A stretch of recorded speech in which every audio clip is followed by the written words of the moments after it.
장대비가 세상을 집어삼킬 듯 쏟아지던 오후. 박씨 가문의 대저택 거실에는 빗소리보다 더 차가운 정적이 흘렀다. 고급스러운 대리석 바닥과 값비싼 예술품으로 가득 찬 공간의 화려함은 지금 이 순간 두 모녀의 처참한 모습과 극명한 대조를 이루었다. 이수진과 그녀의 딸 이혜우는 낡은 여행 가방 하나를 옆에 둔 채 집안의 주인들 앞에 고개를 숙이고 있었다.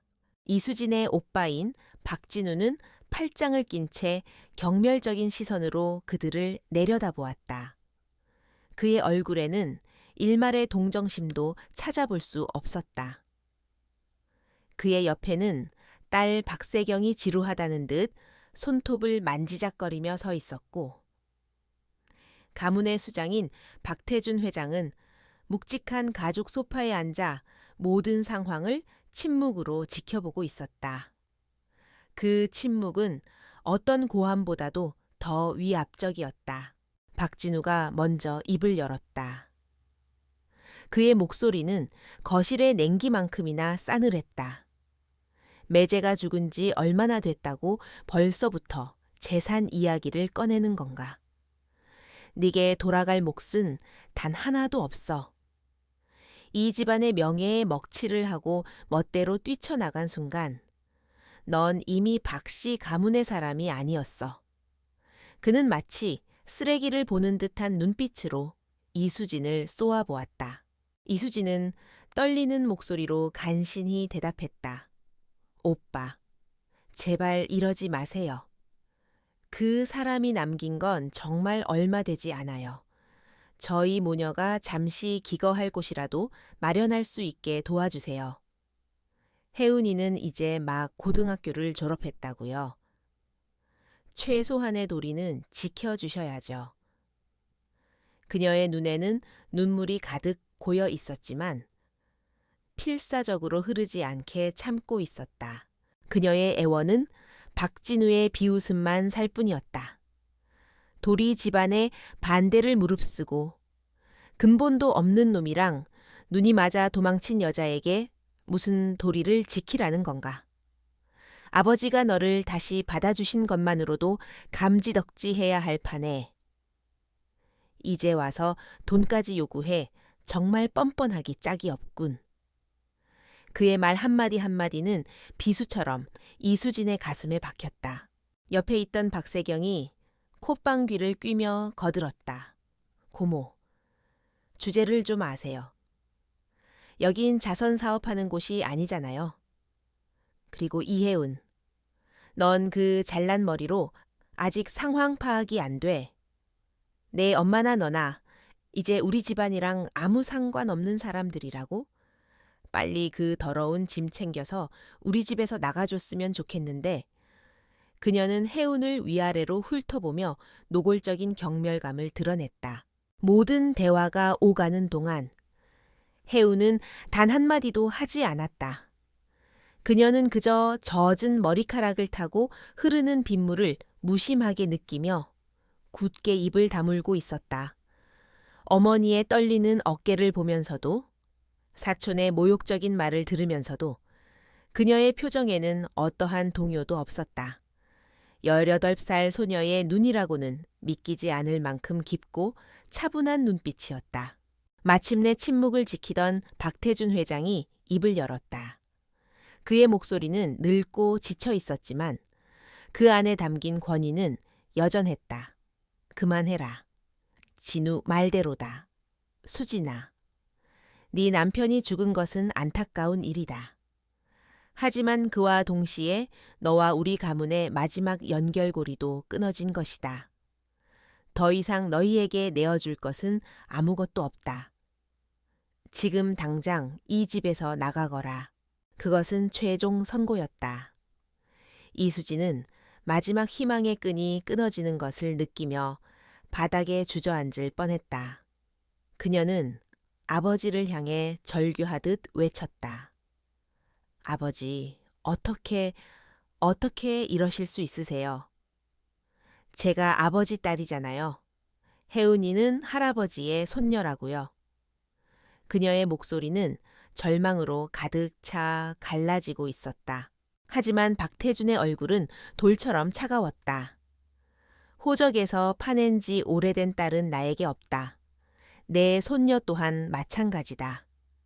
그의 냉혹한 말은 거실의 모든 온기를 빨아들였다. 더 이상의 대화는 무의미했다.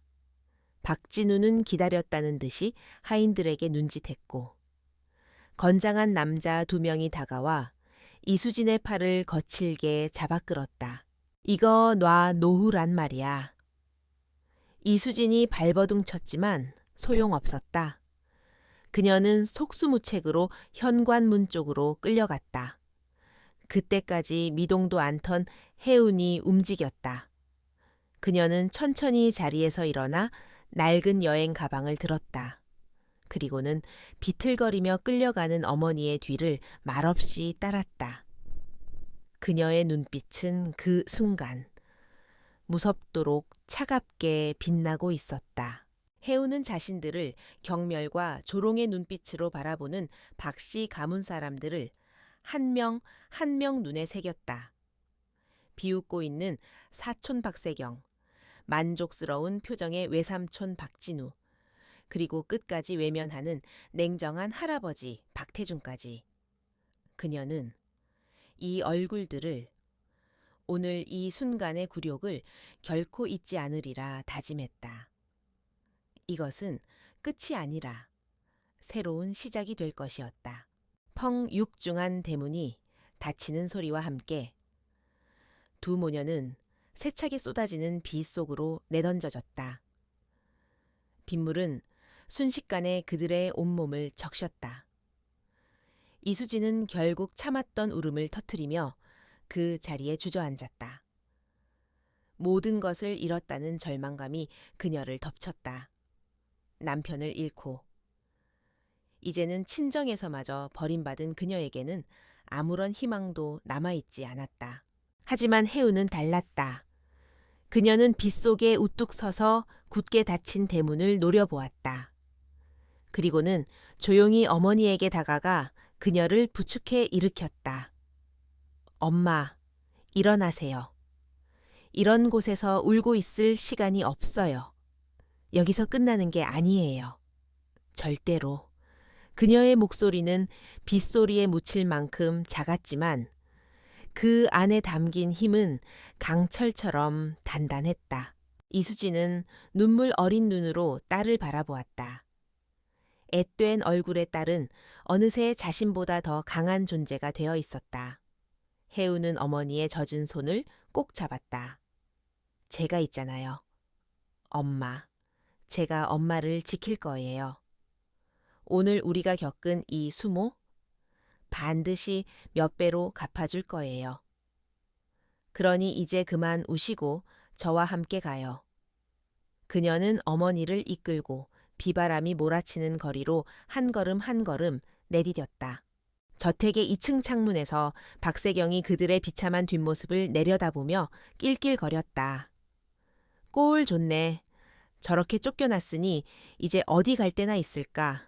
아마 며칠 못 가서 다시 돌아와서 빌거나 아니면 길바닥에서 굶어 죽겠지. 그녀의 옆에 선 박진우는 만족스러운 미소를 지으며 와인 잔을 기울였다.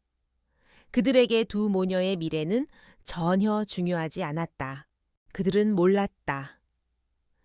지금 자신들이 내쫓은 것이 나약한 2 모녀가 아니라 훗날 자신들의 모든 것을 집어삼킬 거대한 폭풍의 씨앗이라는 것을. 특히 그들은 이혜운이라는 소녀의 눈 속에서 타오르던 고요한 분노와 강철 같은 의지를 전혀 읽지 못했다. 그 오만함과 무지는 머지않아 혹독한 대가를 치르게 될 것이었다. 세차게 내리는 비는 모녀의 흔적을 빠르게 지워나갔다. 그들은 정처 없이 빗속을 걸었다. 가진 것이라고는 낡은 옷 몇 벌이 든 가방 하나와 서로의 온기뿐이었다. 이수진의 흐느낌은 점차 잦아들었지만 그녀의 마음속 공허함은 더욱 커져만 갔다. 그녀는 앞으로 어떻게 살아가야 할지 막막하기만 했다. 혜운아, 우리 이제 어떡하지? 정말 갈 곳이 하나도 없는데. 그녀의 목소리는 절망으로 가득했다. 혜운은 잠시 걸음을 멈추고 어머니를 마주 보았다. 빗물에 젖은 얼굴이었지만 그녀의 눈빛만은 흔들림이 없었다. 괜찮아요. 엄마, 방법이 있을 거예요. 세상이 우리를 버린 게 아니에요. 그냥 그 사람들이 우리를 버린 것뿐이죠. 혜운의 말에는 이상한 설득력이 있었다. 그녀는 주변을 둘러보았다. 쏟아지는 비와 어두운 거리. 모든 것이 절망적으로 보였지만 그녀는 포기하지 않았다. 그녀의 머릿속은 빠르게 회전하기 시작했다.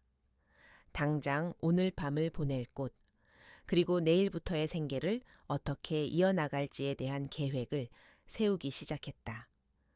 그녀는 더 이상 평범한 18 소녀가 아니었다. 바로 그때였다. 그들의 앞길을 막아서듯 검은색 세단 한 대가 소리 없이 다가와 멈춰 섰다. 최고급 세단의 등장은 비에 젖은 초라한 동네의 풍경과 전혀 어울리지 않았다. 이수진과 혜우는 경계심을 품고 뒷걸음질 쳤다. 차에서 내린 사람은 잘 차려입은 운전기사였다. 그는 두 사람에게 정중하게 고개를 숙였다. 이수진 여사님과 이혜운 양이 맞으십니까?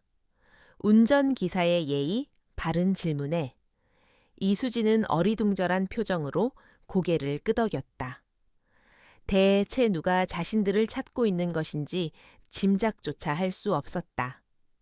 운전기사는 뒷좌석 문을 열었고 그 안에서 한 남자가 천천히 모습을 드러냈다. 검은 우산을 든 그는 칠흑 같은 어둠 속에서도 한눈에 띄는 존재감을 뿜어내고 있었다.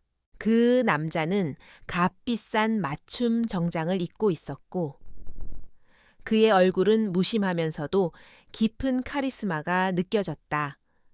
그는 천천히 두 모녀에게 다가왔다. 그의 시선은 이수진에게 고정되어 있었다. 이수진은 낯선 남자의 등장에 당황했지만 그의 얼굴을 자세히 본 순간 그녀의 눈이 크게 흔들리기 시작했다. 너무나 오랜 시간이 흘렀지만 잊을 수 없는 얼굴이었다. 오랜만입니다. 수진 씨, 남자의 낮고 부드러운 목소리가 빗소리를 뚫고 울려 퍼졌다. 그의 목소리를 들은 이수진의 얼굴이 하얗게 질렸다. 그녀는 믿을 수 없다는 듯 뒷걸음질 치며 중얼거렸다. 지훈 씨, 당신이 어떻게? 그녀의 목소리는 거의 들리지 않을 정도로 작게 떨리고 있었다. 혜우는 혼란스러운 눈으로 어머니와 강지훈이라는 남자를 번갈아 보았다. 어머니가 아는 사람인 것 같았지만 분위기는 심상치 않았다. 강지훈은 이수진의 반응에도 아랑곳하지 않고 그녀와 혜운의 비참한 행사액을 조용히 살폈다. 그의 눈에 스치는 감정이 무엇인지 읽기는 어려웠지만 결코 경멸이나 동정은 아니었다. 그는 잠시 침묵하다가 다시 입을 열었다. 그의 시선은 이제 혜운에게로 향했다. 많이 컸군요. 마지막으로 봤을 땐 정말 아기였는데 그는 혜운을 보며 희미하게 미소 짓는 듯 했지만 그것은 금방 사라졌다. 그는 다시 이수진을 보며 단호한 어조로 말했다. 모든 이야기를 들었습니다. 우선 채의 탓이죠. 여기서 계속 비를 맞고 있을 수는 없으니까요. 이수진은 망설였다. 20년도 더 전에 인연이 끊겼던 남자가 왜 지금 가장 비참한 순간에 나타난 것인지 이해할 수 없었다. 그의 등장은 너무나 비현실적이었다. 하지만 그들에게는 다른 선택지가 없었다. 차가운 빗속에서 밤을 지샐 수는 없는 노릇이었다. 혜은이 먼저 결정을 내렸다. 그녀는 어머니의 팔을 살며시 잡아 끌었다. 엄마, 우선 타요. 이분의 이야기를 들어봐야 할 것 같아요. 혜은의 차분한 목소리에 이수지는 마지못해 고개를 끄덕였다. 그들은 강지훈이 열어준 차 뒷좌석에 올라탔다. 부드러운 가죽 시트와 따뜻한 히터, 바람이 차가워진 몸을 감쌌다. 차 안의 아늑함은 방금 전까지 겪었던 냉혹한 현실과 너무나도 달라서 오히려 위화감이 느껴졌다. 차가 부드럽게 출발하자 차창 밖으로 비에 젖은 도시의 풍경이 빠르게 스쳐 지나갔다.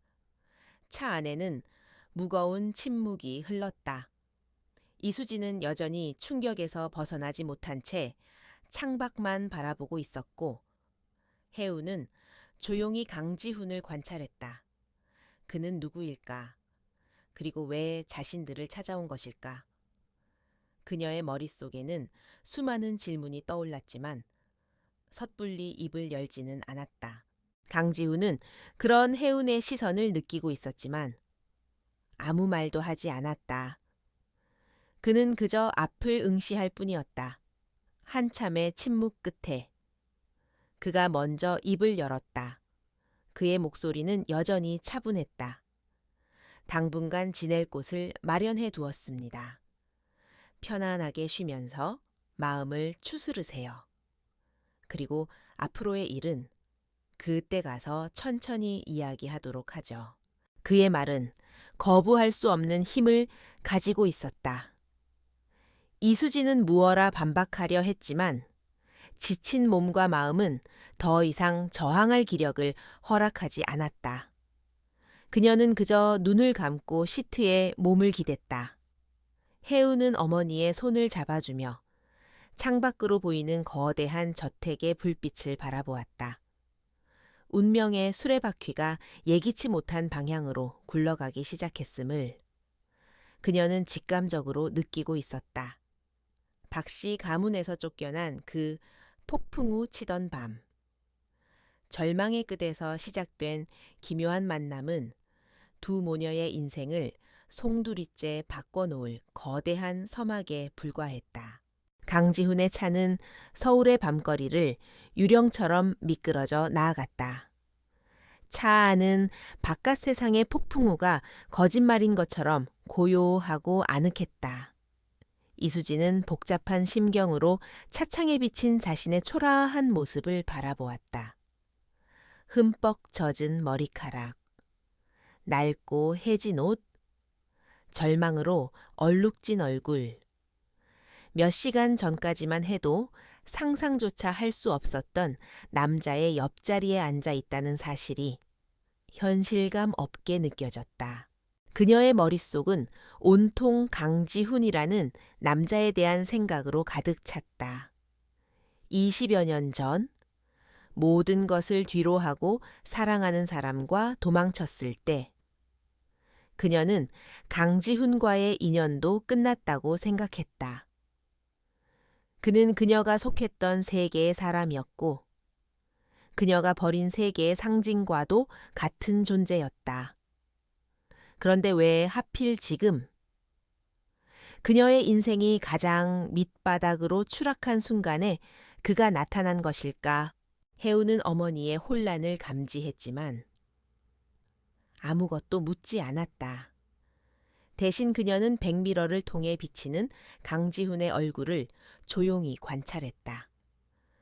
그는 한치의 흐트러짐도 없는 자세로 앉아 정면을 응시하고 있었다. 무표정한 얼굴에서는 그의 속내를 전혀 읽을 수 없었다. 하지만 혜우는 그의 침착함 뒤에 숨겨진 거대한 힘과 단단한 의지를 느낄 수 있었다. 그는 단순한 동정심으로 움직이는 사람이 아니었다. 차가 도착한 곳은 서울 외곽의 한적한 부촌에 위치한 거대한 저택이었다. 높다란 담장과 무성한 나무들로 둘러싸여 외부와 완벽하게 차단된 그곳은 성체와도 같았다. 자동으로 열리는 육중한 철문을 통과해 잘 가꿔진 정원을 지나자 현대적이면서도 고풍스러운 디자인의 본체가 모습을 드러냈다. 박씨 가문의 저택도 호화로웠지만 이곳의 규모와 품격은 차원이 달랐다. 차가 현관 앞에 멈추자 미리 대기하고 있던 중년의 여인이 다가와 공손하게 문을 열었다. 회장님, 오셨습니까?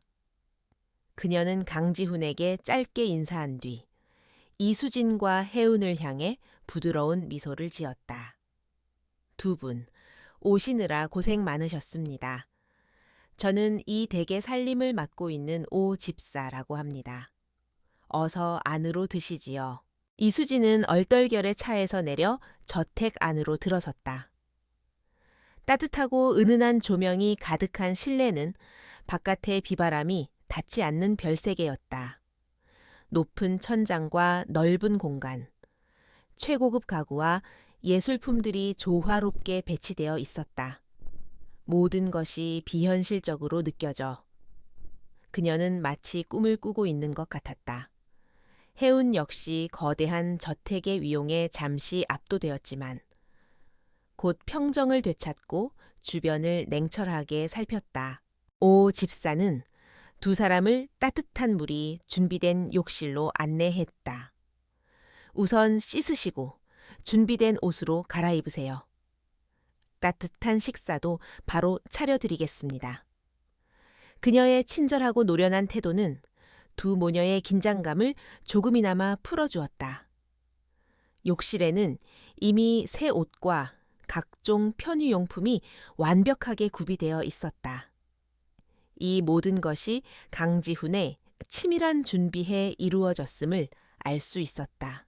따뜻한 물로 몸을 녹이고 보송보송한 새 옷으로 갈아입자 비로소 살아있다는 실감이 들었다. 밖으로 나오자 오 집사는 그들을 아늑한 다이닝룸으로 이끌었다.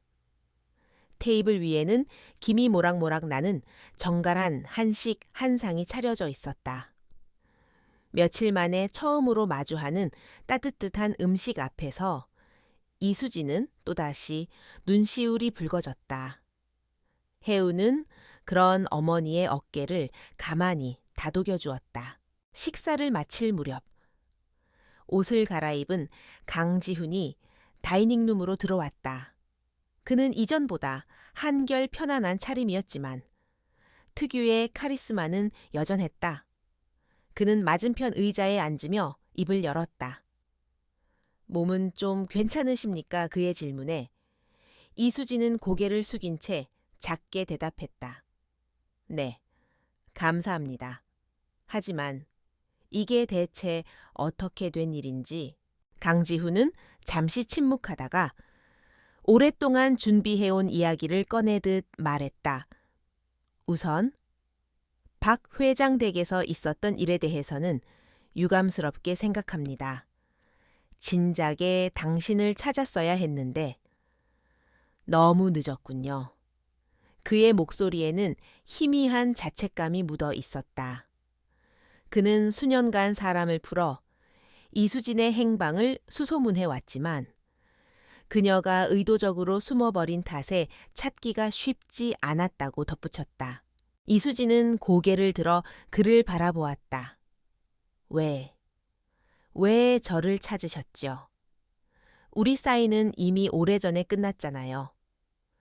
각자의 길을 가기로 약속했고요.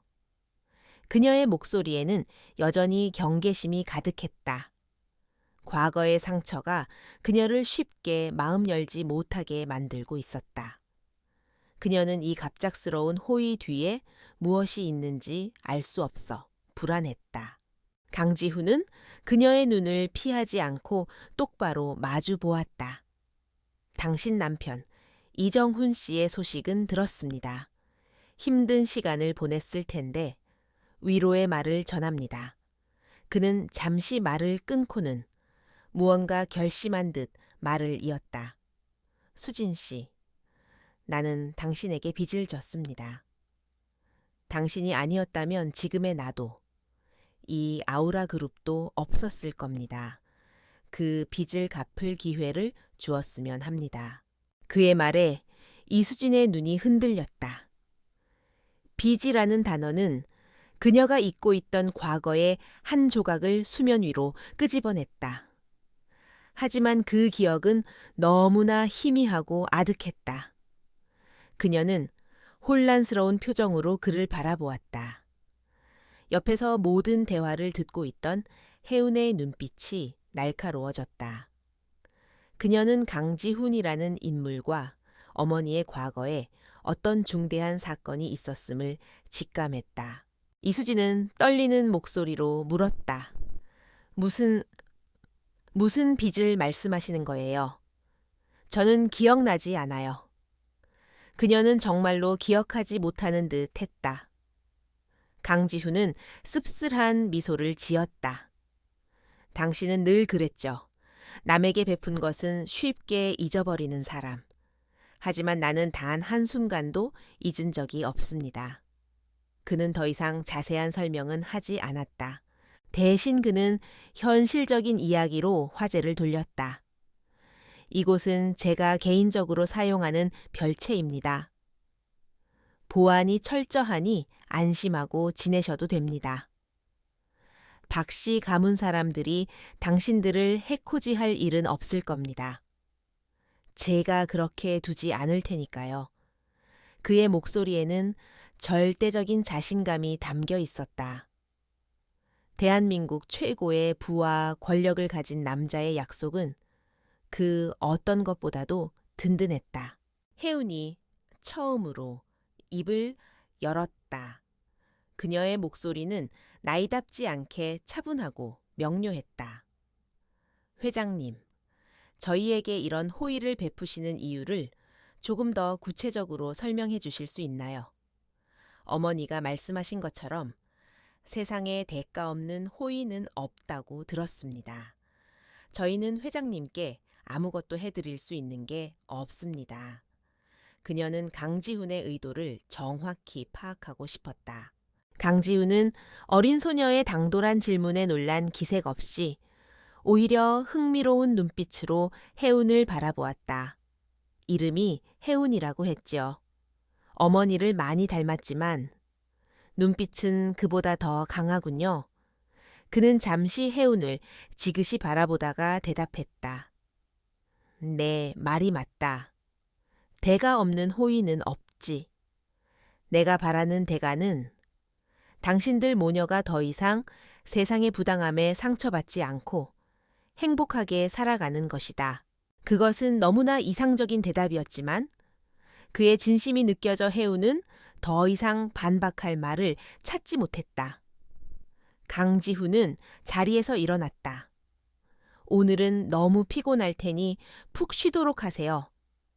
필요한 것이 있다면 오 집사에게 무엇이든 말하고요.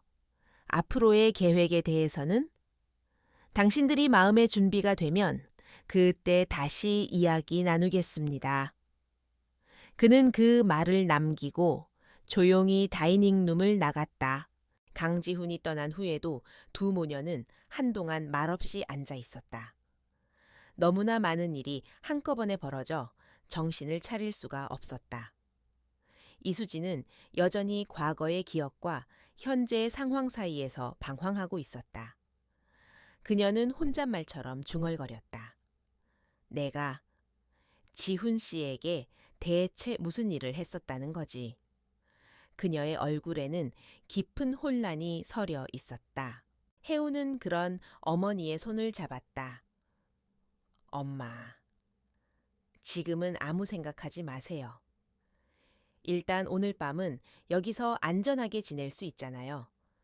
그것만으로도 충분해요. 과거의 일은 천천히 알아가면 돼요. 중요한 건 우리에게 기회가 왔다는 거예요. 그녀는 어머니를 안심시키며 동시에 자신의 마음을 다잡았다. 그녀는 이 기회를 절대로 놓치지 않을 생각이었다. 오 집사의 안내를 받아 2층에 있는 침실로 올라갔다. 넓고 아늑한 침실에는 모든 것이 완벽하게 갖춰져 있었다. 창밖으로는 비에 젖은 정원의 풍경이 그림처럼 펼쳐져 있었다. 몇 시간 전만 해도 길바닥에 나앉을 신세였는데 지금은 꿈속에서나 볼 법한 곳에 와 있다는 사실이 믿기지 않았다. 해우는 창가에 서서 어둠에 잠긴 정원을 내려다보았다. 그녀의 머릿속은 강지훈이라는 인물에 대한 분석으로 가득 찼다. 대한민국 재계 1위, 아우라그룹의 총수, 냉철한 판단력과 무서운 추진력으로 지금의 제국을 건설한 남자. 그런 그가 왜 자신들을 어머니가 그에게 빚을 갚을 기회를 주었다는 말의 의미는 무엇일까? 해우는 이 모든 상황이 단순한 우연이나 동정이 아님을 깨달았다. 그 뒤에는 분명 거대한 서사가 숨겨져 있을 것이었다. 그녀는 결심했다. 더 이상 어머니 뒤에 숨어 보호받는 어린 딸로만 머물지 않겠다고. 이 새로운 환경과 강지훈이라는 막강한 후원자를 발판 삼아 자신과 어머니의 운명을 스스로 개척해 나갈 것이라고. 그리고 언젠가 자신들을 비참하게 내쫓았던 박씨 가문 사람들이 오늘을 후회하며 무릎 꿇게 만들 것이라고. 차가운 분노가 그녀의 심장을 다시 한번 뜨겁게 달구었다. 운명의 변화는 이미 시작되었다. 강지훈의 별채에서 보내는 첫 며칠은 꿈결 같았다. 폭풍우가 몰아치던 밤의 절망은 마치 다른 세상의 일처럼 멀게만 느껴졌다. 이수지는 여전히 현실에 적응하지 못했다. 그녀는 너무나도 넓고 화려한 저택 안에서 길을 잃은 아이처럼 겉돌았다. 최고급 가구에 앉는 것조차 조심스러워했고 오 집사가 차려주는 산해진미 앞에서도 제대로 식사를 하지 못했다. 모든 것이 과분하게 느껴졌다. 이 모든 호의가 20여 년 전에 희미한 기억 하나에 기대고 있다는 사실이 그녀를 불안하게 만들었다. 그녀는 몇 번이고 강지훈에게 과거에 대해 물으려 했지만 그는 그저 편안히 쉬는 것에만 집중하라며 부드럽게 화제를 돌릴 뿐이었다. 그의 배려 깊은 태도는 고마웠지만 한편으로는 답답하고 불안한 마음을 키웠다. 반면 이혜우는 어머니와 달랐다. 그녀는 놀라울 정도로 빠르게 새로운 환경에 적응했다. 그녀는 이 갑작스러운 행운에 마냥 취해 있지 않았다. 오히려 이 기회를 어떻게 활용해야 자신과 어머니의 미래를 보장할 수 있을지 냉철하게 고민했다. 그녀에게 이 저택은 안식처가 아니라 다음 전투를 준비하기 위한 베이스 캠프와도 같았다. 해우는 저택에 있는 서재를 자신의 공간으로 삼았다. 그곳은 웬만한 소규모 도서관보다 더 많은 장서를 보유하고 있었고 최신 사양의 컴퓨터와 빠른 인터넷 환경까지 완벽하게 갖춰져 있었다. 그녀는 그곳에서 밤을 새워가며 무언가에 몰두하기 시작했다. 그녀의 목표는 단 하나. 자신들을 구원해준 남자. 강지훈과 그가 이끄는 아우라 그룹에 대한 모든 것을 파악하는 것이었다. 그녀는 아우라 그룹의 창업 역사부터 시작해 현재의 사업 구조, 계열사 현황, 재무제표, 그리고 강지훈이라는 총수에 대한 언론 기사와 인터뷰까지 샅샅이 훑었다. 정보를 흡수하는 그녀의 능력은 스펀지와도 같았다. 며칠 만에 그녀는 아우라 그룹의 웬만한 직원보다 더 깊이 있게 회사를 이해하게 되었다. 그녀는 이 거대한 제국의 강점뿐만 아니라 그 그림자에 가려진 약점까지도 찾아내려 애썼다. 그러던 어느 날 밤, 해운의 눈에 특정 계열사에 대한 자료가 들어왔다. 아우라 코스메틱. 한때는 국내 화장품 시장에서 꽤 높은 인지도를 자랑했지만 급변하는 시장 트렌드를 따라가지 못하고 수년째 적자를 면치 못하는 골칫덩어리 자회사였다. 보고서에는 온통 부정적인 수치와 암울한 전망만이 가득했다. 대부분의 분석가들은 아우라 코스메틱의 미래를 비관적으로 보고 있었다. 하지만 해운의 생각은 달랐다. 그녀는 아우라 코스메틱의 재무제표와 시장 데이터 속에서 다른 사람들이 보지 못하는 무언가를 발견했다. 그것은 위기 속에 숨겨진 작은 가능성의 불씨였다. 그날 밤, 해우는 잠을 자는 것도 잊은 채 컴퓨터 앞에 앉았다. 그녀의 손가락이 키보드 위에서 춤을 추기 시작했다. 머릿속에 흩어져 있던 정보의 조각들이 하나의 거대한 그림으로 맞춰지고 있었다. 그녀는 먼저 아우라 코스메틱이 실패한 원인을 철저하게 분석했다. 시대에 뒤떨어진 제품 라인? 젊은 세대를 공략하지 못한 낡은 마케팅 방식, 비효율적인 유통 구조, 문제점은 명확했다. 하지만 그녀는 문제 제기에서 멈추지 않았다. 그녀는 각 문제에 대한 구체적이고 혁신적인 해결책을 제시하기 시작했다. 그녀가 구상한 전략의 핵심은 완전한 파괴와 재창조였다. 기존의 브랜드를 과감히 버리고 10대와 20대를 겨냥한 새로운 브랜드를 론칭하는 것. 전통적인 광고 대신 소셜미디어와 인플루언서를 활용한 바이럴 마케팅에 집중하는 것. 복잡한 오프라인 유통망을 정리하고 온라인 판매 채널을 강화하는 것. 그녀의 아이디어는 대담하고 때로는 무모해 보일 정도였다. 날이 밝아올 무렵, 해우는 수십 페이지에 달하는 보고서 한 편을 완성했다.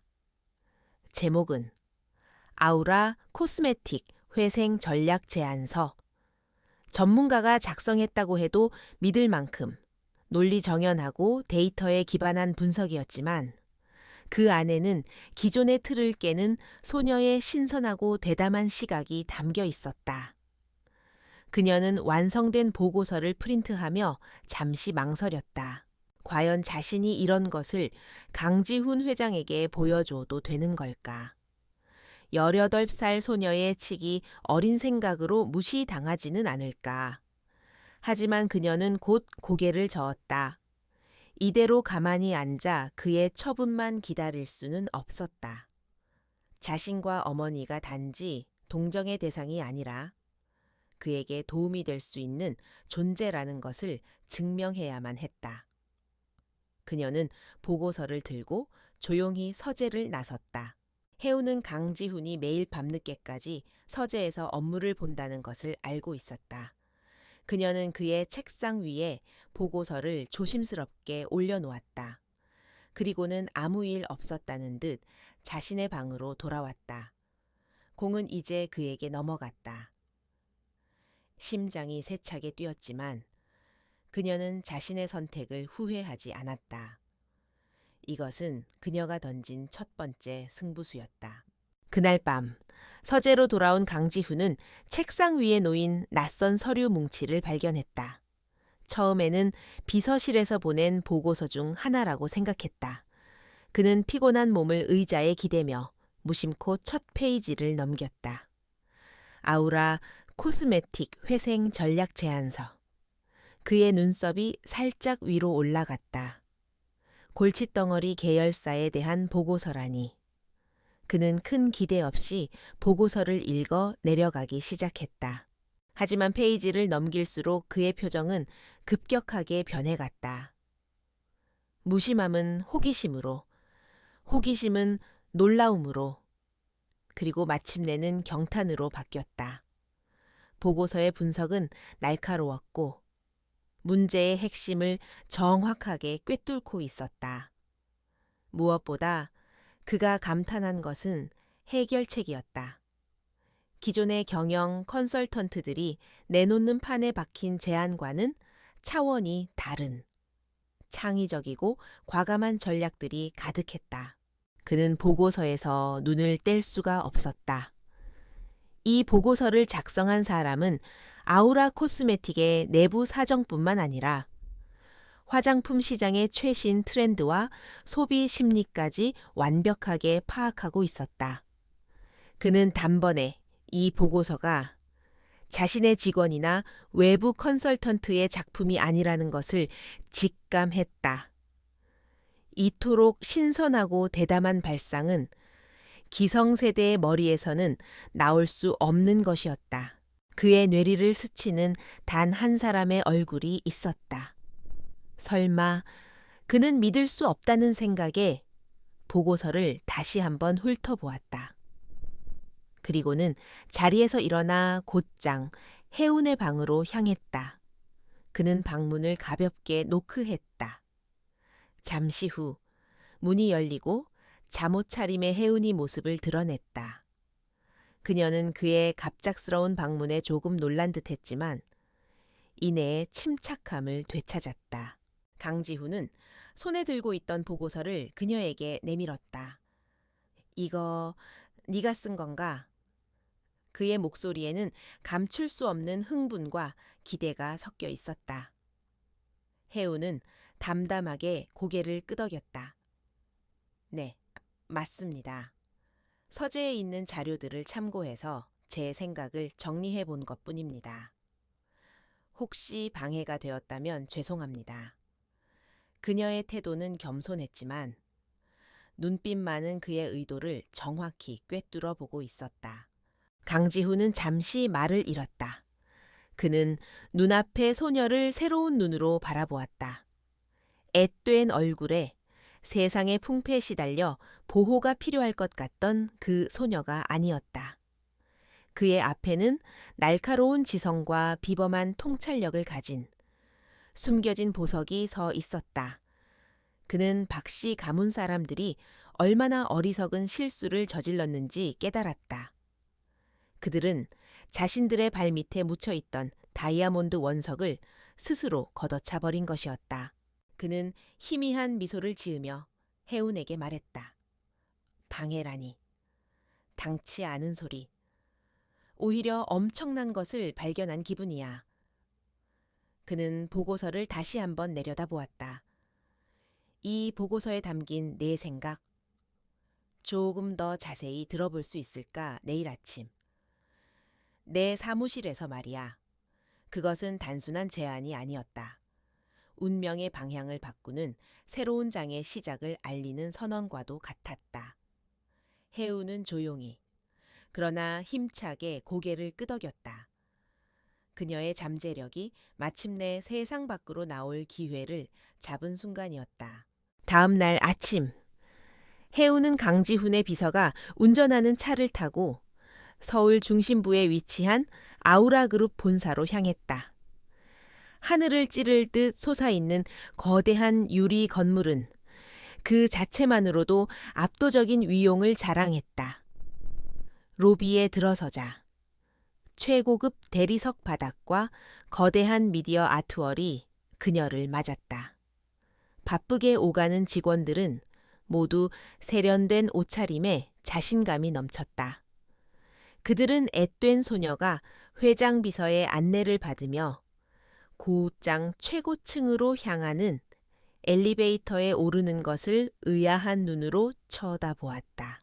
강지훈의 집무실은 건물의 맨 꼭대기층에 위치해 서울의 정형이 한눈에 내려다 보였다. 방의 크기는 어지간한 아파트 한 채만 했고 군더더기 없이 깔끔한 인테리어는 주인의 성격을 그대로 보여주는 듯했다.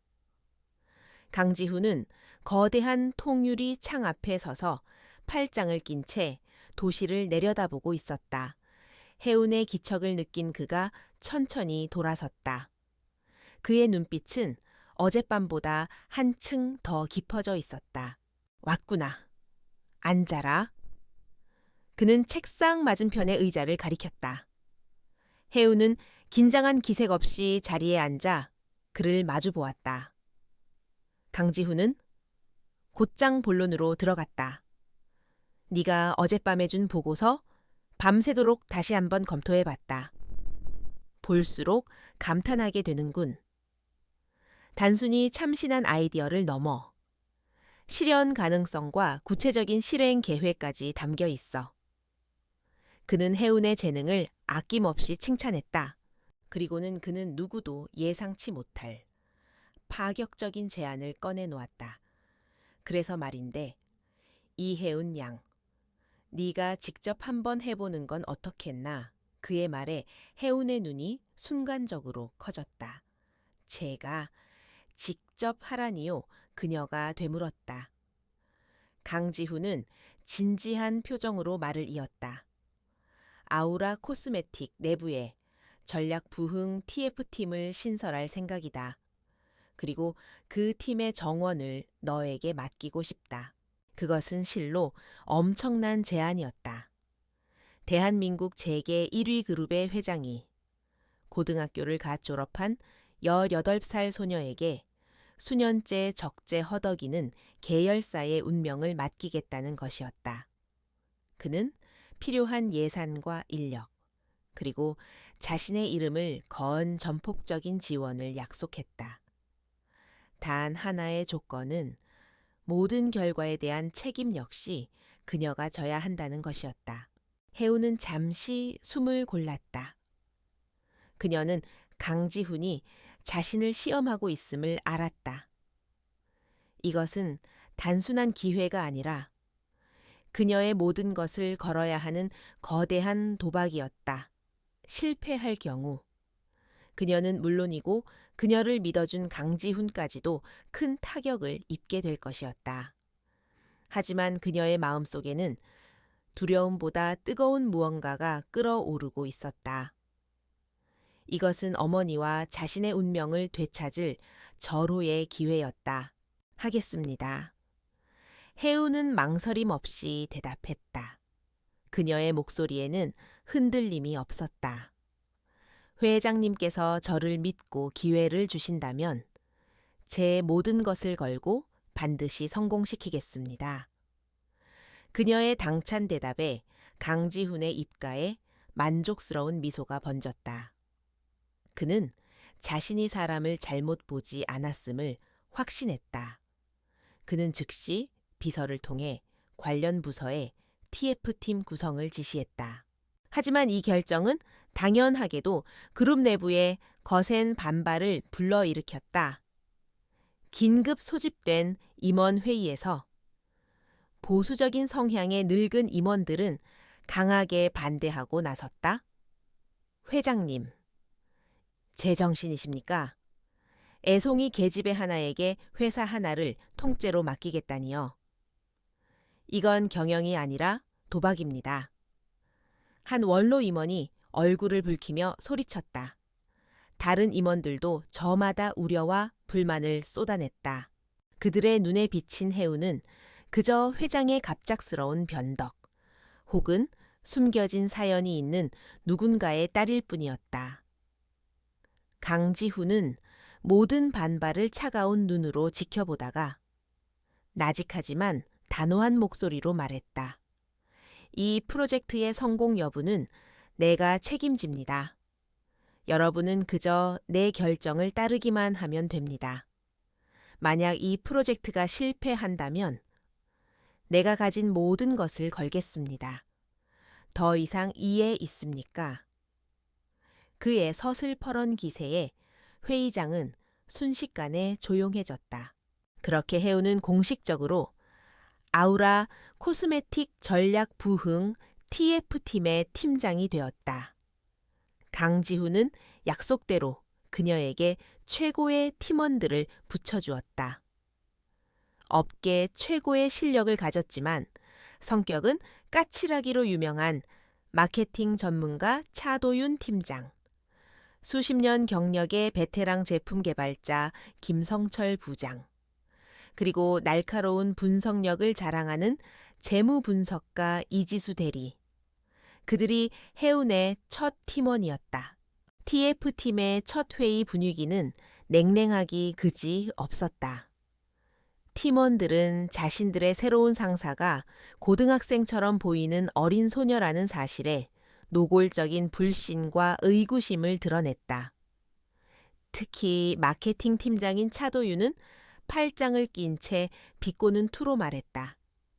그래서 팀장님, 앞으로 우리한테 어떤 위대한 전략을 지시하실 건지 한번 드러나 봅시다. 학교 과제에 발표하는 것처럼만 안 하면 좋겠는데 그의 도발적인 말에도 해우는 표정 하나 바꾸지 않았다. 그녀는 자리에서 일어나 회의실의 대형 화이트보드 앞으로 걸어갔다. 그리고는 막힘없이 자신의 구상을 설명하기 시작했다. 시장 현황 분석, 경쟁사 동향, 타겟 고객층 재설정, 신규 브랜드 콘셉트, 단계별 마케팅 전략, 예상 손익분기점까지. 그녀의 발표는 한치의 오차도 없는 데이터와 완벽한 논리에 기반하고 있었다. 회의실의 공기가 조금씩 바뀌기 시작했다. 팀원들의 얼굴에서 불신과 조롱이 사라지고 그 자리를 놀라움과 흥미가 채워갔다.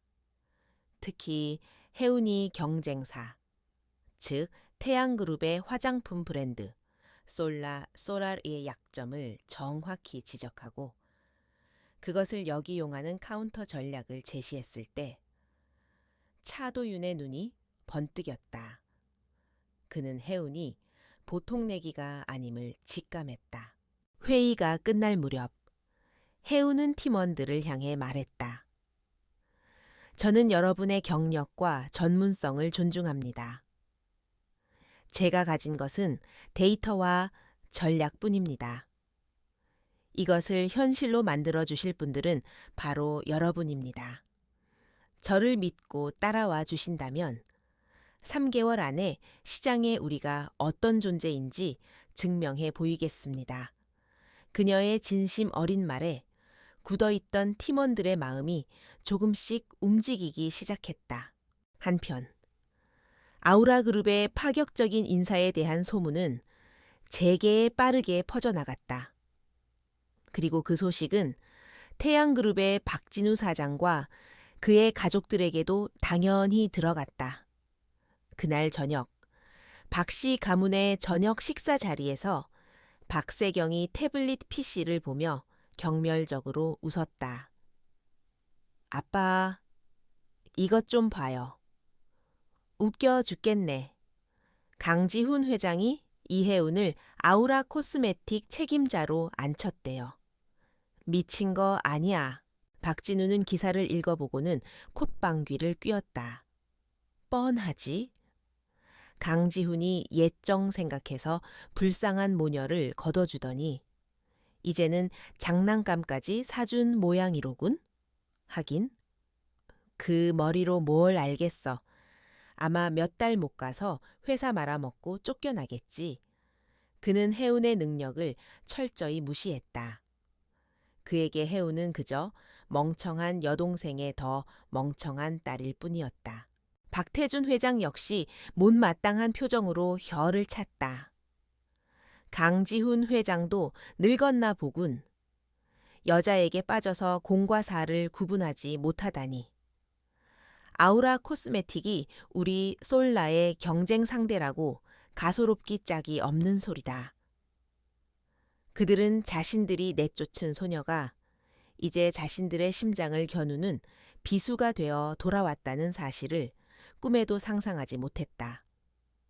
그들의 오만함은 곧 스스로의 발목을 잡는 족쇄가 될 것이었다. 그들의 비웃음과 조롱은 해운의 귀에도 들어왔다. 하지만 그녀는 전혀 개의치 않았다. 그녀에게는 그런 가십에 신경 쓸 시간조차 없었다. TF팀 사무실은 밤낮 없이 불이 꺼지지 않았다. 해우는 팀원들과 함께 숙식을 해결하며 새로운 브랜드를 준비하는 데 모든 것을 쏟아부었다.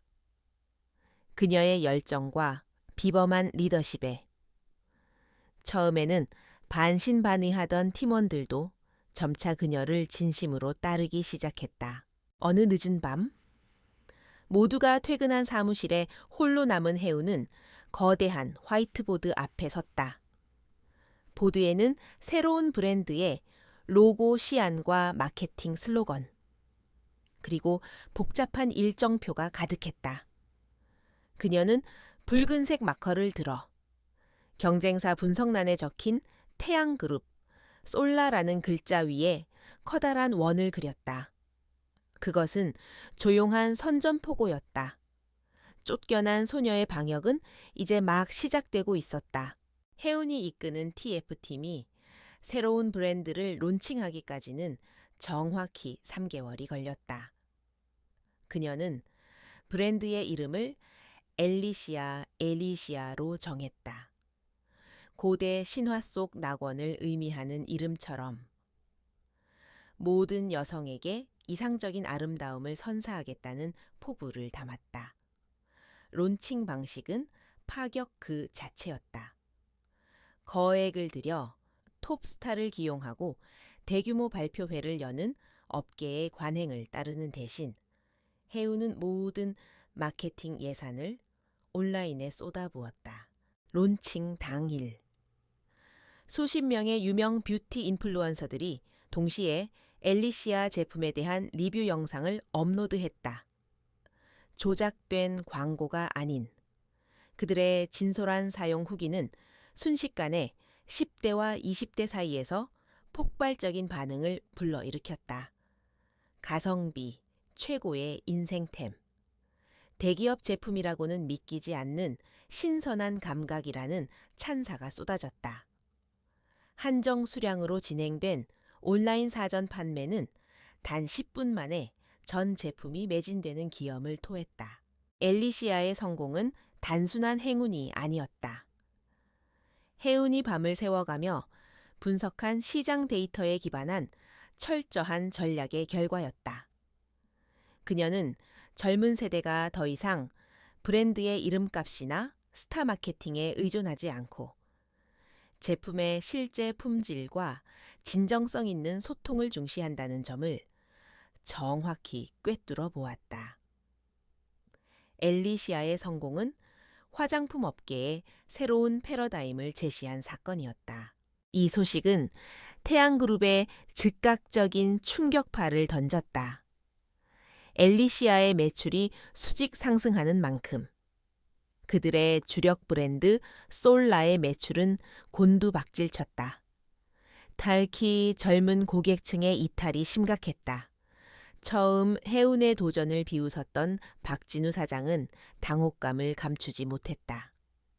그는 긴급 임원 회의를 소집해 불같이 화를 내며 마케팅팀을 닥달했다. 도대체 어떻게 된 거야? 애송이 계집애 하나한테 시장을 통째로 내주게 생겼잖아. 그의 분노와 불안감은 곧 비열한 음모로 변질되었다.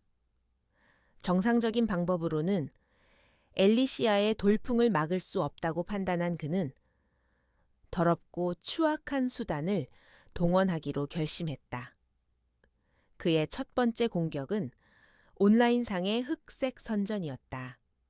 그는 거액의 돈을 주고 불법적인 바이럴 마케팅 업체를 고용해 엘리시아에 대한 악성 루머를 조직적으로 퍼뜨리기 시작했다.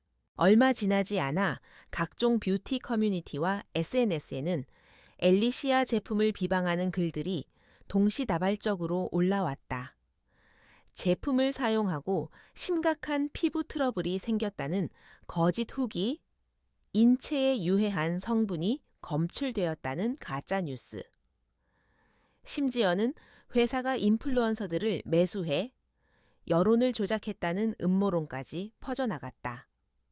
교묘하게 조작된 사진과 자극적인 내용은 소비자들의 불안감을 증폭시키기에 충분했다. 박진우의 음모는 여기서 그치지 않았다. 그는 아우라 코스메틱의 핵심 인력을 빼내오려는 시도까지 감행했다. 그는 사람을 시켜 제품 개발을 총괄하는 김성철 부장에게 비밀리에 접촉했다. 업계 최고 수준의 연봉과 스카우트 비용을 제시하며 출시를 앞둔 엘리시아의 신제품 포뮬러를 빼내오라고 유혹했다. 이는 해운의 팀에 대한 신뢰를 근본부터 흔들려는 비열한 공작이었다. 마지막으로 그는 자신의 업계 인맥을 총동원해 엘리시아의 생산 라인을 마비시키려 했다.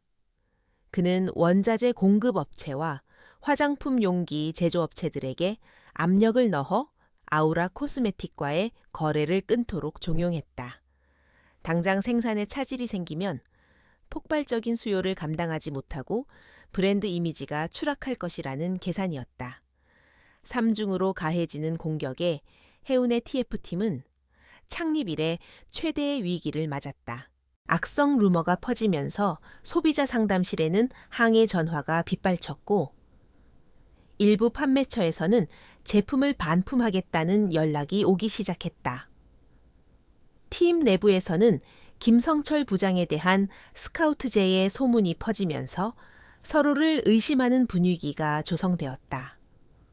설상가상으로 주요 원자재 공급업체로부터 갑작스러운 거래 중단, 통보까지 받게 되었다.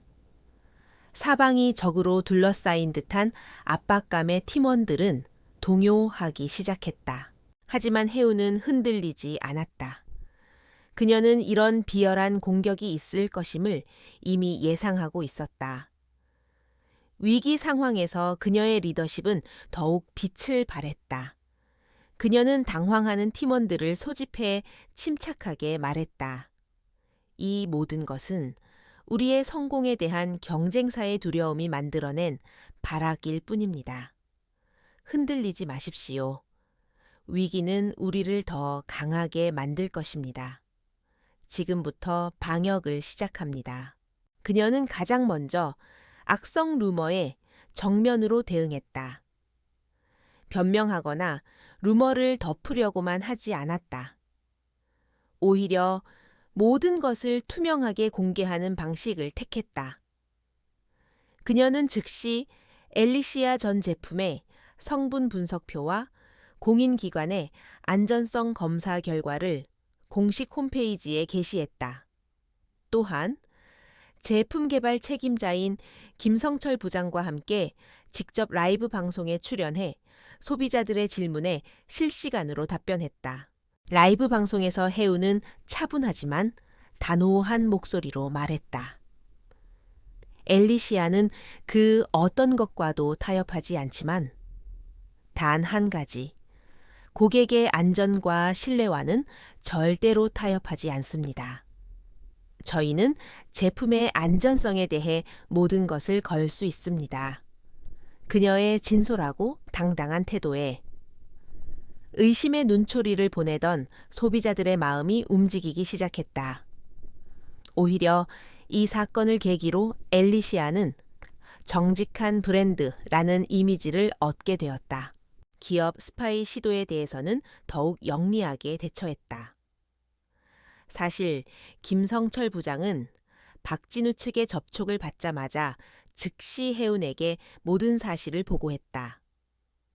그는 수십 년간 지켜온 개발자로서의 자부심과 해운에 대한 신뢰를 돈과 맞바꿀 사람이 아니었다. 해운은 강지훈의 법무팀과 상의하여 박진우 측이 건넨 계약서와 대화 녹취 등 모든 증거를 조용히 확보해두었다. 지금은 때가 아니었다. 이 카드는 가장 결정적인 순간에 사용될 것이었다. 가장 시급한 문제였던 공급망 붕괴 위협에 대해서는 강지훈 회장의 지원이 결정적인 역할을 했다. 해운은 기존 업체들과의 관계를 회복하려 애쓰는 대신 더 나은 대안을 찾는 데 집중했다. 그녀는 강지훈에게 아우라그룹의 막강한 구매력을 이용해 더 우수한 품질의 원자재를 공급할 수 있는 글로벌 업체를 직접 컨택할 수 있도록 요청했다.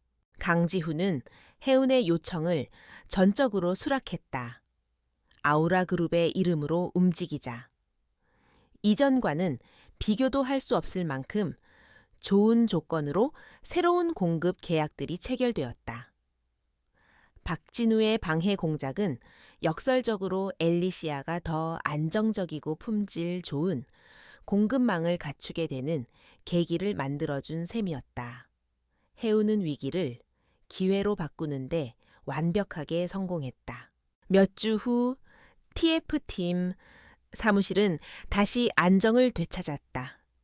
한 차례 폭풍이 휩쓸고 지나간 뒤 팀원들의 눈빛은 이전보다 훨씬 더 단단해져 있었고 해운에 대한 신뢰는 확고해졌다. 해운은 사무실 한가운데에 걸린 스크린을 조용히 바라보았다. 스크린에는 태양그룹의 주가 변동 그래프가 떠 있었다. 엘리시아의 성공과 솔라의 실패가 맞물리면서 태양그룹의 주가는 연일 하락세를 면치 못하고 있었다. 수비는 끝났다. 이제는 그녀가 공격에 나설 차례였다. 박진우의 비열한 공격을 성공적으로 막아낸 해우는 잠시 숨을 고를 틈도 없이 다음 단계를 준비했다. 방어만으로는 전쟁에서 이길 수 없다는 것을 그녀는 잘 알고 있었다. 그녀가 수집한 박진우의 불법 행위에 대한 증거들은 그의 목을 겨누는 날카로운 비수였지만 그녀는 가장 효과적인 순간에 그 칼을 사용하기 위해 조용히 때를 기다렸다. 그 사이 태양그룹의 상황은 날이 갈수록 악화되었다. 주력 브랜드 솔라의 추락은 그룹 전체의 실적 부진으로 이어졌고 주가는 바닥을 모르고 곤두박질쳤다. 불안해진 투자자들의 항의가 빗발쳤고 이사회 내부에서도 박진우 사장의 경영 능력에 대한 비판의 목소리가 터져 나오기 시작했다. 궁지에 몰린 박진우는 점점 더 이성을 잃고 초조해졌다. 그는 이 모든 실패를 아우라 코스메틱과 이혜운의 탓으로 돌렸다. 그는 어떻게든 엘리시아의 치명타를 입혀 상황을 역전시키려 했다. 그는 엘리시아의 핵심 기술을 도용했다는 누명을 씌워 거액의 특허 소송을 준비하는 한편 인수합병 전문가들을 동원해 엘리시아의 핵심 협력업체를 적대적으로 인수하려는 음모까지 꾸미고 있었다. 그의 마지막 발악이었다. 해우는 강지훈이 제공하는 정보망을 통해 박진우의 이런 움직임을 손바닥 보듯 꿰뚫어 보고 있었다. 그리고 그녀가 기다리던 결정적인 날이 다가오고 있었다. 바로 태양그룹의 정기 주주총회일이었다. 박진우에게는 자신의 자리를 보전하고 방역의 발판을 마련하기 위해 반드시 성공적으로 치러내야 하는 중요한 행사였다. 해운에게는 그의 모든 것을 무너뜨릴 심판의 날이었다. 주주총회 당일 태양그룹 본사 대강당에는 팽팽한 긴장감이 감돌았다. 성난 주주들의 원성과 기자들의 날카로운 질문 세례 속에 박진우는 애써 태연한 표정을 지으며 단상에 섰다. 그의 뒤에는 침통한 얼굴에 박태준 회장이 앉아 아들에게 힘을 실어주고 있었다. 박진우는 준비해온 자료를 보며 회사의 비전을 역설했지만 그의 목소리에는 자신감이 없었다. 그가 장황한 발표를 마치고 질의응답을 받으려던 바로 그 순간이었다. 굳게 닫혀있던 강당의 뒷문이 소리 없이 열렸다. 모든 사람의 시선이 그곳으로 쏠렸다. 그곳에는 한 치의 흐트러짐도 없는 검은 정장 차림의 이혜운이 서 있었다. 그녀의 양옆으로는 아우라그룹의 법무팀 소속 변호사들이 굳은 표정으로 서서 그녀를 호위하고 있었다. 강당 안이 순식간에 술렁이기 시작했다. 주주도 아닌 그녀가 어떻게 이곳에 나타난 것인지 모두가 의아해했다. 박진우는 경악과 분노로 얼굴이 시뻘개졌다. 그는 경비원들을 향해 고함을 질렀다. 저게 미쳤나, 당장 저것들 끌어내. 여긴 어디라고 함부로 들어와 경비원들이 허둥지둥 해운에게 다가가려 할 때 그녀가 마이크를 잡고 입을 열었다. 그녀의 차분한 목소리가 강당 전체에 울려 퍼졌다. 잠시만 주목해 주시기 바랍니다. 저는 아우라 그룹의 대리인 자격으로 이 자리에 섰습니다. 그녀의 말에 장내가 더욱 소란스러워졌다. 박진우가 비웃으며 소리쳤다. 아우라 그룹 여기가 어디라고 감히 당장 꺼지지 못해 해오는 그의 발악에도 아랑곳하지 않고 말을 이었다. 아우라 그룹은 최근 장내 매수를 통해 태양그룹의 지분 10%를 확보한 주요 주주가 되었습니다. 따라서 저는 주주로서 이 자리에서 발언할 정당한 권리가 있습니다. 그녀의 폭탄 선언에 강당은 그야말로 아수라장이 되었다. 아우라 그룹이 언제 자신들의 지분을 그렇게나 많이 사들였단 말인가? 박진우와 박태준 회장의 얼굴은 하얗게 질려버렸다. 자신들이 모르는 사이에 적의 칼이 목 밑까지 들어와 있었다는 사실에 등골이 서늘해졌다. 해우는 변호사에게 눈짓했고 변호사는 준비해온 USB를 단상의 컴퓨터에 꽂았다. 강당의 대형 스크린의 화면이 바뀌었다. 가장 먼저 재생된 것은 박진우의 수하가 김성철 부장에게 접근해 기술 유출을 제안하는 장면이 담긴 고화질 영상이었다. 돈 봉투와 함께 오가는 대화 내용이 음성 파일로 선명하게 흘러나왔다. 주주들 사이에서 경악의 탄성이 터져 나왔다. 이것만으로도 박진우의 경영 자격은 끝장이었다. 하지만 이것은 시작에 불과했다. 다음 화면에는 박진우가 불법 바이럴 마케팅 업체와 계약하며 엘리시아에 대한 흑색 선전을 지시하는 내용이 담긴 이메일과 메신저 대화 내용이 떴다. 그리고 마지막 결정타가 터져 나왔다.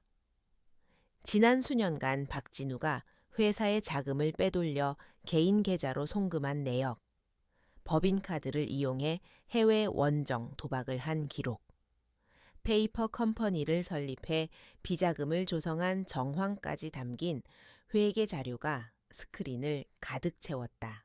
모든 증거는 아우라 그룹의 회계팀과 법무팀이 수개월에 걸쳐 치밀하게 수집한 것으로 단 하나도 반박할 수 없는 완벽한 것이었다. 강당은 분노한 주주들의 고함으로 터져나갈 것 같아탔다.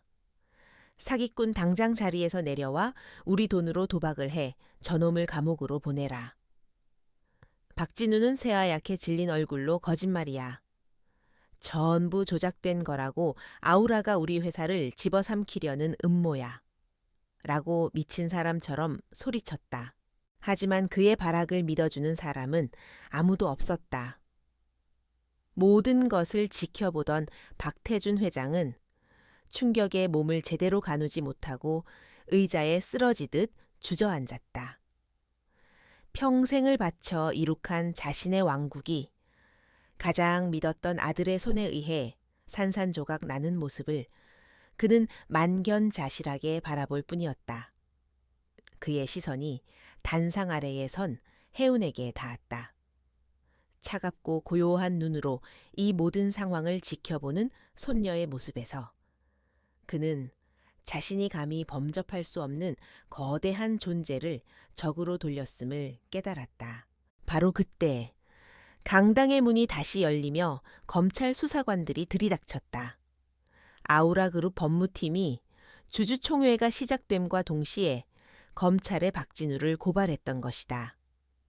박진우 씨, 횡령 및 배임 혐의로 긴급 체포합니다. 변호사를 선임할 수 있으며 수사관들이 그에게 다가가 미란다 원칙을 고지하고 수갑을 채웠다. 한때 재계에 촉망받는 2세 경영인이었던 그의 몰락은 너무나도 빠르고 비참했다. 오만했던 자의 최후였다. 자신들이 내쫓았던 가녀린 소녀가 자신들의 제국을 무너뜨릴 거대한 파도가 되어 돌아오리라고는 상상조차 못했던 자들의 당연한 결말이었다. 해우는 수갑을 찬 채 끌려나가는 외삼촌의 마지막 모습을 아무런 감정 없는 눈으로 지켜보았다. 이것은 복수가 아니었다.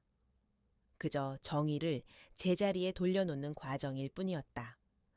모든 것이 끝난 강당에서 그녀는 이제 마지막으로 마주해야 할 사람, 할아버지 박태준과 시선을 마주했다. 태양그룹의 몰락은 한순간이었다.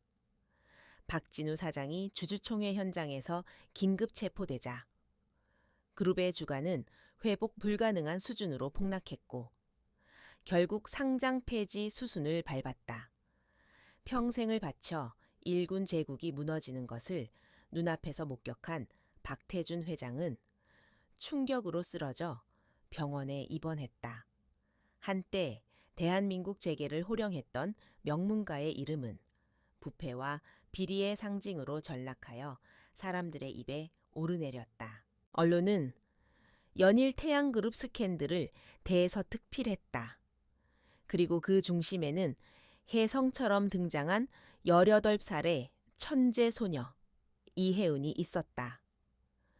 그녀가 몰락한 가문의 복수를 위해 치밀한 계획을 세웠다는 식의 자극적인 기사들이 쏟아졌지만 혜은은 어떤 언론 인터뷰에도 응하지 않고 묵묵히 자신의 자리를 지켰다.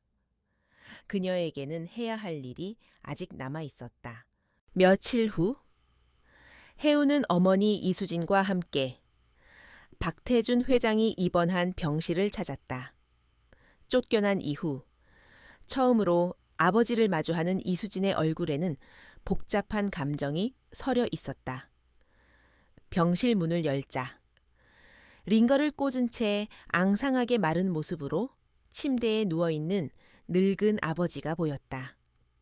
한때 호랑이 같았던 그의 위엄은 온데간데 없고 패배한 늙은 사자의 모습만이 남아 있었다.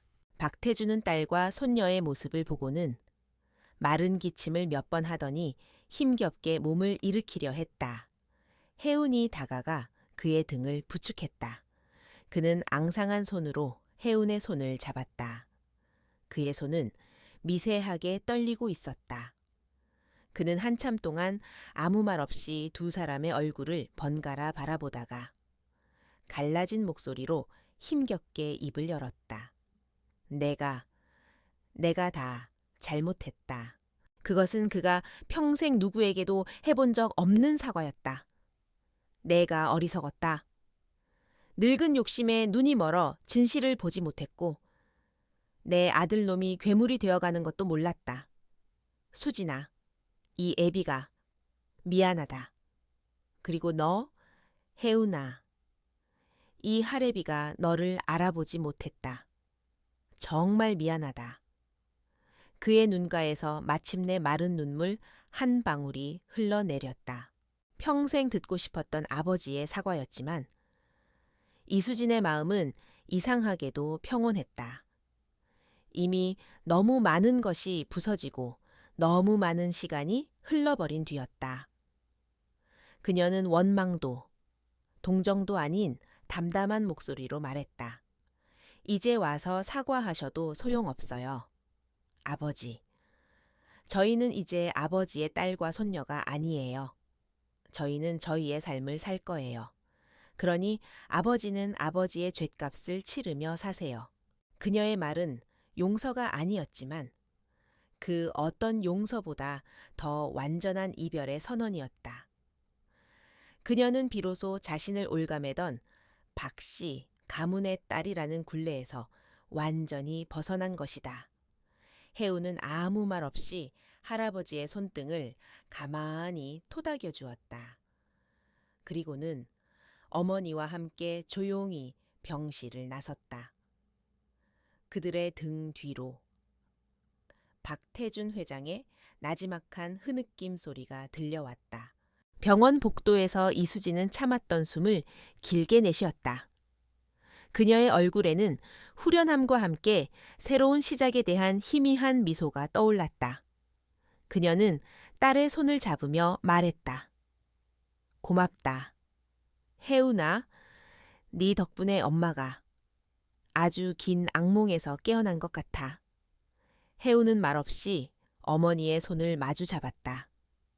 이제 그들 앞에는 과거의 그늘이 없는 새로운 미래만이 펼쳐져 있을 것이었다. 한편 아우라 코스메틱의 엘리시아는 업계의 예상을 뛰어넘는 대성공을 거두며 시장 점유율 1위 브랜드로 당당히 올라섰다. 이혜운의 이름은 대한민국 비즈니스 세계에서 혁신의 아이콘으로 떠올랐다. 강지훈은 공식 이사회를 열어 아우라 코스메틱을 독립법인으로 분사시키고 이혜운을 대표이사 CEO로 선임한다는 파격적인 결정을 발표했다. 대한민국 최연소 CEO가 탄생하는 순간이었다. 어느 날 저녁, 강지훈은 이수진을 저택의 정원으로 불러냈다. 그는 오랫동안 마음에 담아두었던 이야기를 꺼냈다. 수진 씨, 내가 왜 당신에게 빚을 졌다고 말했는지 이제는 이야기할 수 있을 것 같군요. 그는 20여 년 전, 이제 막 사업을 시작해 파산 직전에 몰렸던 젊은 시절의 이야기를 들려주었다. 그때 그의 회사를 구해준 것은 이름 없는 한 젊은 엔지니어의 혁신적인 기술이었다. 그 엔지니어는 자신의 기술에 대한 어떤 대가도 받지 않고 그저 세상에 도움이 되는 곳에 써달라는 말만 남기고 호련히 사라졌다. 그가 바로 이수진의 남편, 이혜운의 아버지인 이정훈 씨였다. 강지훈은 수년간 그를 찾아 헤맸지만 그가 세상을 떠난 뒤에야 겨우 그의 아내와 딸의 소식을 접하게 된 것이었다. 당신 남편이 아니었다면 지금의 아우라 그룹은 없었을 겁니다. 내가 당신들에게 한 것은 보답이 아니라 그가 남긴 위대한 유산에 대한 당연한 예의일 뿐입니다. 모든 진실을 알게 된 이수진의 눈에 조용히 눈물이 고였다. 그녀는 남편이 남긴 사랑이 세상을 떠난 뒤에도 이렇게 자신과 딸을 지켜주고 있었음을 깨달았다. 그녀는 강지훈에게 진심으로 고개를 숙여 감사 인사를 전했다. 그들 사이에 오랜 매듭이 비로소 완전히 풀리는 순간이었다.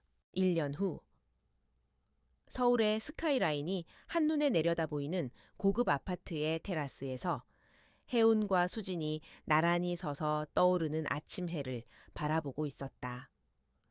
그곳은 더 이상 강지훈의 별채가 아닌 혜운이 자신의 능력으로 마련한 새로운 보금자리였다. 지난 1년간 혜운은 아우라 코스메틱을 국내 최고를 넘어 글로벌 브랜드로 성장시키며 모두를 놀라게 했다. 이수진은 더 이상 과거의 상처에 얽매이지 않았다. 그녀는 오랫동안 잊고 지냈던 자신의 꿈, 그림을 다시 시작했다. 그녀의 얼굴에는 과거의 불안과 슬픔 대신 평온함과 자신감이 자리 잡고 있었다. 그녀는 이제 누군가의 딸이나 누군가의 아내가 아닌 화가 이수진으로서의 삶을 살고 있었다. 엄마, 오늘 저녁에 중요한 해외 바이어 미팅이 있는데 무슨 색 옷을 입는 게 좋을까요? 어엿한 CEO가 된 딸이 엄마에게 어린아이처럼 조언을 구했다. 이수진은 미소 지으며 대답했다. 내게 가장 잘 어울리는 색이면 되지. 너는 어떤 옷을 입어도 가장 빛나는 걸. 평범하지만 따뜻한 모녀의 대화가 아침 햇살 속에 녹아들었다. 그들은 더 이상 운명에 의해 내쫓기고 구원받는 나약한 존재가 아니었다. 절망의 잿더미 속에서 스스로의 힘으로 일어서 자신들의 운명을 직접 개척한 강인한 사람들이었다. 쫓겨났던 폭풍 우 치던 밤. 예기치 않게 찾아왔던 구원의 손길은 분명 운명의 전환점이었다. 하지만 그 운명을 진정한 해피엔딩으로 완성한 것은 결국 서로를 믿고 끝까지 포기하지 않았던 그들 자신의 의지였다. 두 모녀는 떠오르는 태양을 바라보며 앞으로 펼쳐질 눈부신 날들을 향해 함께 미소 지었다.